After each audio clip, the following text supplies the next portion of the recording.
ಯಾಕೆ ಅಂದ ಆಹ ಅಂದ ಚಂದ ಅವಳ ಅಂದ ಒಳಗೆ ಅಡಗಿರೋದ್ರಿಂದ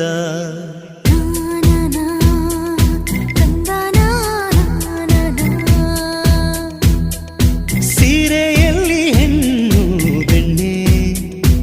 ಆಹ ಬೆಣ್ಣೆಯಂತೆ ಕರಗಿ ಹೋಗೋ ಆ ಹೃದಯದಂತೆ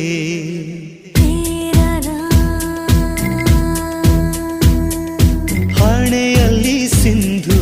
ಅಂದದ ಬಂದು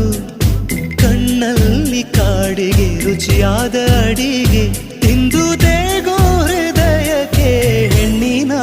ಅಂದವೇ ಮದುವೆಯ ಭೋಜನವಂತೆ